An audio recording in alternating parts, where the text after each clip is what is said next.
आज ना तुम्हाला मी बघा जुन्या ब्लाऊजचे मापे कसे काढायचे हेच थोडक्यात सांगणार आहे। बघा स्क्रीनवरती दिसतायत अशा पद्धतीचे एवढे मापे मी काढणार आहे ब्लाऊजचे आणि एवढे कटिंगसाठी आपल्याला आणि ब्लाऊज पूर्ण शिवेपर्यंत एवढे मापा आपल्याला लागत असतात।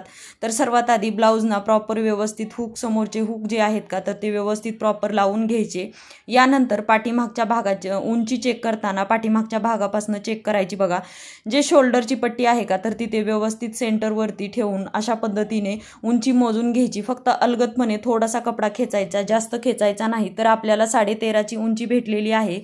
तर तेवढं माप मी लिहून घेतलं। छातीचं माप जे आहे तर ते ना हुक आणि लूकच्या बाजूने जरी चेक केली ना छाती तरी पण होतं, परंतु ह्यामध्ये ना लूकच्या साईडला 10.5 इंच भरत होती आणि हुकच्या साईडला 9 इंच भरत होती, परंतु जास्तीचं माप घ्यायचं असतं। त्यामुळे व्यवस्थित ह्याचा ना पुढचा भाग जास्त आणि पाठीमागचा भाग जो आहे तर तो कमी होता छातीच्या मापामध्ये। त्यामुळे व्यवस्थित प्रॉपर वाटलं नाही मला। त्यामुळे ना अशा पद्धतीने टेप ठेवून मी पूर्ण जी आहे चेस्ट तर ती घेतलेली आहे। 18 इंच भरली म्हणजे 36 छातीचा हा ब्लाऊज भरलेला आहे।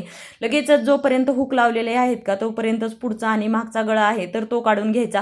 सरळमध्ये 6.5 भरत आहे बघा। जर सरळमध्ये तुम्ही माप टाकलं जसं ब्लाऊजवरती टाकताना तर त्यामध्ये अर्धा इंच शिलाई मार्जिन घ्यायचं। क्रॉसमध्ये जर घेतलं तर शिलाई मार्जिन तुम्हाला वाढवायची गरज नाही मागच्या आणि पुढच्या गळ्यामध्ये, नाहीतर गळा हा जास्त भरला जातो। क्रॉसमध्ये माप घेतलं आणि त्यामध्ये प्लस आपण अर्धा इंच केलं तर तसं होऊ शकतं। त्यामुळे ना जर क्रॉसमध्ये माप घेतलं तर शिलाई मार्जिनमध्ये वाढवायचं नाही। मी तरी तशीच करते, तुम्ही कसं करता हे सुद्धा मला नक्की कमेंट करून सांगू शकता। तर बघा मागचा गळा 10 पुढचा 7 भरलेला आहे। कंबर मोजताना मी पूर्ण कंबर मोजून घेतलेली आहे।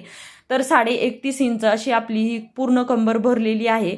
यानंतर फिटिंगचा मोंडा घ्यायचा। ज्यावेळेस आपण ब्लाऊज शिवतो त्यावेळेस आपल्याला फिटिंगचा मोंडा हा लागत असतो। त्यासाठी फिटिंग किती आहे मोंड्याची तर ती लिहून घेतली मी। 7 इंच फिटिंगचा मोंडा आहे। शोल्डर पट्टी आपल्याला मार्जिन सोडण्यासाठी लागत असते, त्यामुळे इथे 2.25 इंचाची शोल्डर पट्टी आहे। तशा पद्धतीने मी लिहून घेतलं आणि यानंतर पूर्ण बाही लांबी जी आहे तर ती 9.5ची आहे। तर तेवढं माप सुद्धा लिहून घेतलं। दंड घेर आपला 5 इंचाचा आहे तो सुद्धा मी लिहून घेतला आणि अशा पद्धतीने बघा ब्लाऊजचे मी माप काढलेले आहे। आणि ह्याच मापावरनं ना प्रिन्सेस कट ब्लाऊजची मी पेपर कटिंग दाखवलेली आहे। खाली लिंक दिलेली आहे ती सुद्धा जाऊन नक्की बघा आणि व्हिडिओला लाईक, शेअर आणि सबस्क्राईब नक्की करा।